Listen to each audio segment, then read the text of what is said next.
ఇయర్లో bubble blast లాంటి sounds వస్తున్నాయండి. సో ఎట్లాంటి టెస్టులు చేయించుకోవాలి, దేనివల్ల అవ్వచ్చు ఇది అని. బబుల్ బ్లాస్ట్ సౌండ్లు అంటే కొంచెం నీటి బుడగలాగా ఏదో పేలుతున్నట్టు పుట్ పుట్ అన్నట్టు సౌండ్లు వస్తున్నాయని ఇట్లా మాట్లాడతారు కొంతమంది. వాటికి రీజన్స్ సాధారణంగా ఏంటి అని అంటే, మనకి చెవు లోపల చెవుకి ముక్కుకి గొంతుకి కనెక్షన్ యూస్టేషియన్ ట్యూబ్ అని అంటాము. దాని ఓపెనింగ్ కనుక క్లోజ్ అయినప్పుడు కొంచెం ఇయర్లో ప్రెషర్ వేరియేషన్స్ వల్ల ఇట్లాంటి సౌండ్స్ అన్నవి రావచ్చు. లేదా మనం బారోట్రామా ప్రెషర్ చేంజెస్ వల్ల ఫ్లైట్ జర్నీస్ తర్వాత కూడా ఇట్లాంటి సిచ్యువేషన్ అరైజ్ అవ్వచ్చు.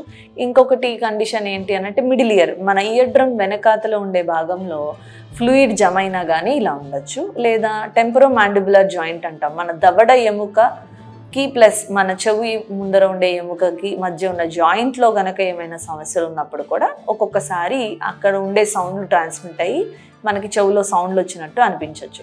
కొన్నిసార్లు మన చెవులో వ్యాక్స్ ఏదైతే ఉంటుందో గులుము అంటాము, అది ఫ్రీ అయిపోయి అది కదులుతూ కూడా సౌండ్ వచ్చినట్టు అలా అనిపించవచ్చు. రేర్ సిచ్యువేషన్స్లో ఇన్నర్ ఇయర్ ప్రాబ్లమ్స్లో కూడా ఇలాంటి సౌండ్స్ అన్నవి రావచ్చు. సో వీటికి ఎటువంటి టెస్ట్లు చేయాలి అని అంటే, ఫస్ట్ ఒటోస్కోపిక్ ఎగ్జామినేషన్, అసలు మనం ఇయర్ డ్రమ్ స్టేటస్ ఎట్లా ఉంది అని చూసుకోవడం. తర్వాత ఆడియాలజీ టెస్ట్లో మిడిల్ ఇయర్ ప్రెషర్స్ ఎట్లా ఉన్నాయి, మిడిల్ ఇయర్లో ఏమైనా ఫ్లూయిడ్ ఏమన్నా ఉందా అన్న విషయం.